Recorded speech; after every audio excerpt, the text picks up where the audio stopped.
right? Because I mean, so Chicago's not that far. But I mean, but the cabs it'd be like a $10 cab, right? We could take a Fuck yeah. cab. Unless it's Dopinder. We could ride with Dopinder. We could, we were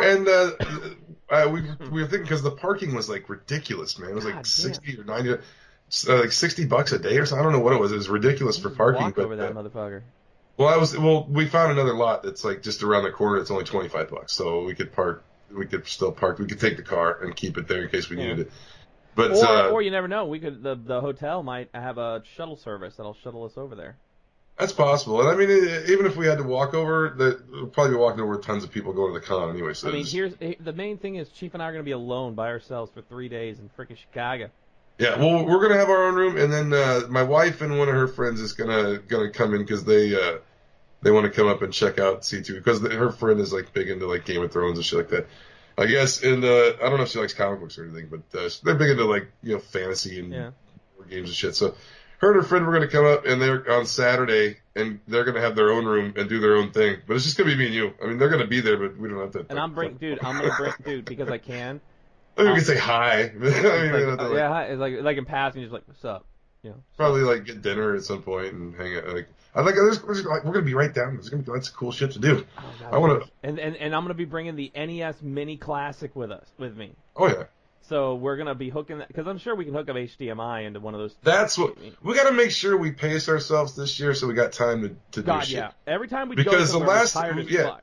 we always we rush into it and we go hog wild the first day and then we're just beat for fucking 2 days. Oh yeah. Well, then it's kind of like, what do we do for like the next 2 days? Yeah, we gotta just pace it out and then so that.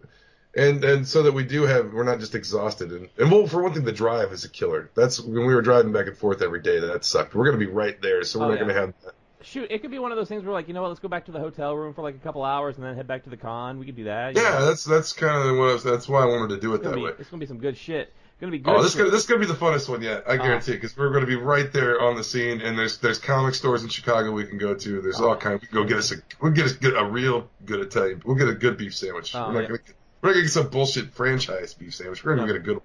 We can get the real one, with a real Chicago Italian beef sandwich. The jardiniere and all that shit. Everything. Even though I probably won't eat the jardiniere. But, hey, the juice is good. The juice is good. Gotta love the juice. The juice is on the loose. But speaking of other things, okay, so I gotta talk about this for a few seconds or a few minutes because this has been like my obsession for like the last couple days ever since I got it. So if you watch the Nostalgia Critic, as I do, he's been using this app called the Stardust app. What this is, it's kind of like Instagram, but it's more movie and TV reactions. So it's like 25, 28-second long videos of first reactions to movies. That's going to be hard. I got to get used to that because I got to do them too. You've done a few, but I got to do some myself. I've got 6 up there. So I got it because the Nostalgia Critic's been doing this thing where he's like, hey, I'm going to be reviewing this movie next week. I'd like to see your reactions. He's on there posting his reactions, and then he takes some and he puts them in the videos. But I've been looking at this thing for a while. I was like, I really kind of want to do this. I think this would be great for. It kind of looks like something that might take off, like an Instagram kind of thing. Yeah. It'd be kind of a big. So I've been on there. I've got. If you're not on Stardust app, you should get the Stardust app because right now I'm posting things on Twitter so people can get some exposure to it. They can see it. But after a while, I'm not going to be putting every single reaction on Twitter because I want you guys to come to the app, follow us on the app, and check it out. So I've got 3 trailer reviews up right now. I've got Slender Man, I've got Maze Runner: The Death Cure, and I've got The Strangers Prey at Night. And then I've got some movie reviews up there. I've got Home, I've got Pirates of the Caribbean: Dead Men Tell No Tales, I've got Lara Croft: Tomb Raider, and I'm pulling it up right now so I can tell you the last one I've got actually no, that's what I got. So I've got those. So it's Home, Pirates of the Caribbean, Dead Men Tell No Tales, and for movie reviews, and Lara Croft: Tomb Raider, and then Slender Man, Maze Runner: The Death Cure, and The Strangers Prey at Night. And Chief's going to be getting on there, and this app is so freaking fantastic. I mean, like every movie you could think of, except for in the Shadow of Bigfoot. I looked that one up today, and sadly, the Shadow of Bigfoot wasn't on there. That's like barely got even a mention on like IMDb. Now the Legend of Bigfoot is on there, and so is the Time Machine I found at a yard sale is on there. I'm pretty sure Shadow of Bigfoot's something I haven't made himself. Yeah. But if you want to get the Stardust app and you want to follow us on there, it's NRD Renegades. It's the same as the Twitter handle. Go on the Stardust app. You can see the reactions. I'm going to be posting these quite frequently in the vault, in my car, wherever I see anything. You know, those trailers are always come up like on like Facebook. You're scrolling through Facebook or something, and then there's like the trailer and shit. And you watch it, and you're like, God, that fucking sucks, or oh my God, that's gonna be cool. So now I can go right on the Stardust app and put it on there. And we've got some. Can I review other drivers on the road? Like, just point my camera. Like, this fucking guy sucks. Look at this fucking guy. Hey, dog in the other car. Fuck you. You know. But no, I really am enjoying it. I plan on putting a lot of stuff up there. Chief's gonna be getting on there. He's gonna be putting his stuff because Chief watches. I'm more of the movie guy. He's a lot more. He does a lot of the. Well, he's a movie guy too, but you do a lot more like the Oak Island, the Mountain Monsters. Oh, I watch a lot of reality, Supernatural, mostly like a paranormal, kind of fake reality, paranormal kind of shit. I watch a lot of that crap because I love it, even though it's bullshit. And you can go on there and you can do it by episode. I mean, we can even do by episode of Triple Dipple D, Diners, Driving, and I would do that. I cannot hear the real Guy Fieri without hearing Djibouti, chicken bucket of nacho cheese. So, but check it out, Stardust app, the login. Now, here's my question about it. Does it have a timer like on screen where you can see how long you've got as you're going, like when you're recording? Yeah. So there's like when you're recording, it's got like that red like circle. It's got a circle and it just goes red like that. So you'll be able to know. Yeah. But it's really interesting. It's really cool. Our Lara Croft Tomb Raider, my reaction to that has been getting a lot of views. So check it out, Stardust app. That's a new thing for us. I mean, yeah, I gotta get on that. Starting this week, you'll start seeing some stuff. I mean, people do Instagram, but I'm not really a picture taker. I don't like to take the pictures too much. So surprisingly, I take a lot of fucking pictures, and I've got an Instagram, and I never post any of that shit. I sent a lot of it to you to put on the Nerd Rage one.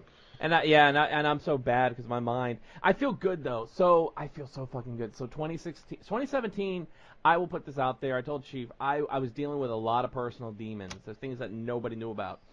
And then I had my Christmas vacation, and I just kind of went through like this whole cleansing detox of mental stuff. I mean, I went in there with fucking incantations, spells. I was reading from the Necronomicon, the whole motherfucker. And I feel so. I mean, you can tell just from my voice here tonight on this show as we record it. I am fucking juiced. I am fucking. I'm pumped because I am back in the saddle. I'm back. I read fucking like 300 comics while I was on Christmas break. I finished 2 novels so far since the new year. I'm on my 3rd novel reading. I read fucking a ton of books. I've just been all over the place. The mind, the ideas have just been going nuts for the show and everything.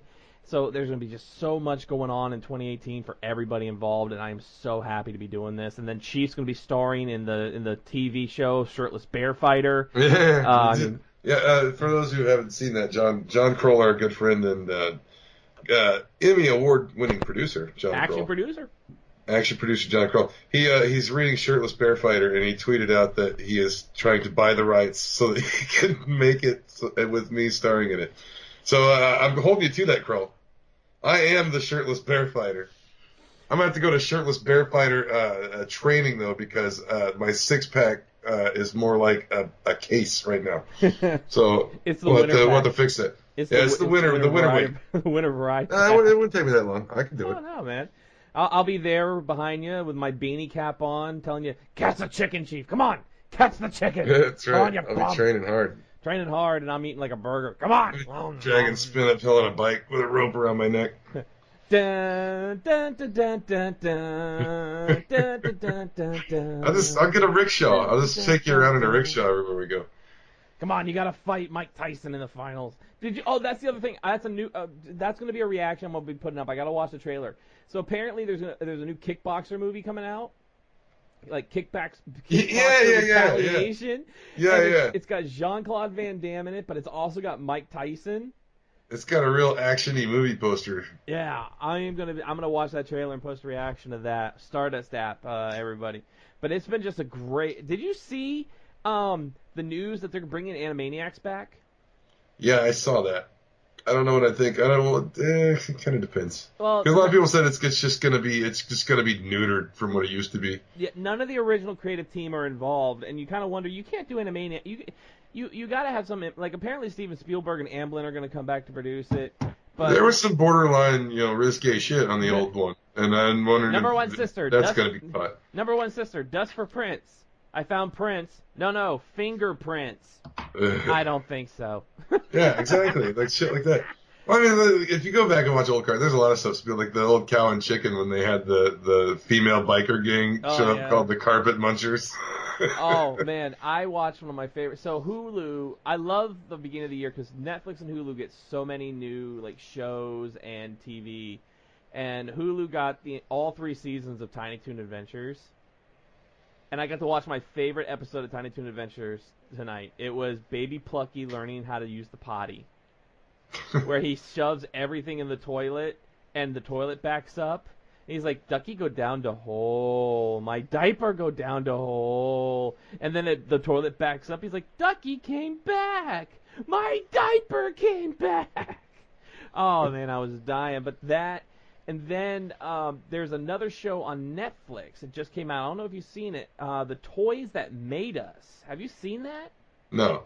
Okay, so right now it's 4 episodes, and each episode is 45 minutes long, and it deals with a different nostalgic toy, the history of that toy. So they've got Barbie, the Star Wars toys from the original Star Wars toys.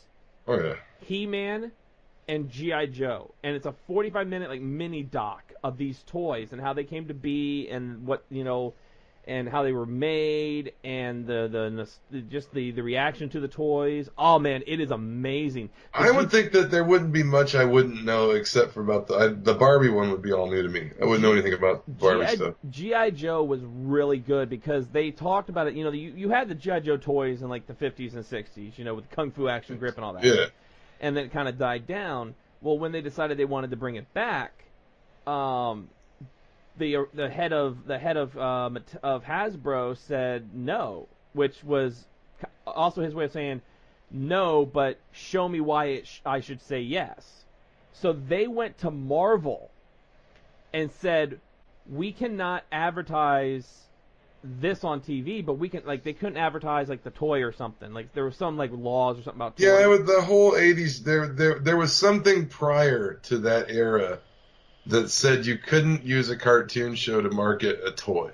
Yeah. Or something to that effect. It could only be like 30 seconds of animation, and then the rest had to be the toy. Yeah, and it got lifted through the 80s, I think. So that's why you had He-Man, G.I. Joe, Transformers, Brave Stars, Silverhawks, Thundercats. All those shows were advertising toy lines. But they were exceptionally well done. Most of them were actually good shows. This one was really cool because they said we couldn't advertise animation for a toy, but they never said we couldn't do it for a book. So they went to Marvel and said, if you create the G.I. Joe comic book, we will market it with the toys.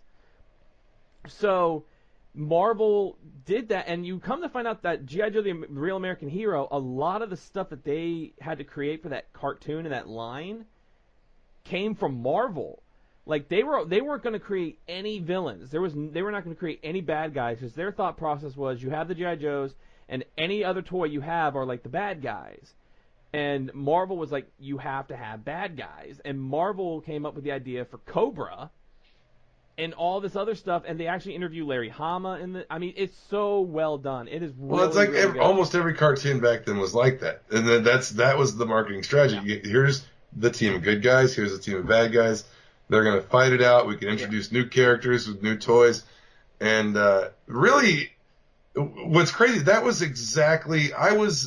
I was the exact marketing age for that line of all those lines. Oh yeah. I was born in 75, and so by when 82 whatever when that stuff started happening, I was 7, 8 years old when a lot of the stuff was coming out. It was like the exact demographic they were trying to hit with most of these toys. So I had almost all these toy lines growing up. I was definitely a huge Star Wars nut, I had the early vintage Star Wars shit growing up.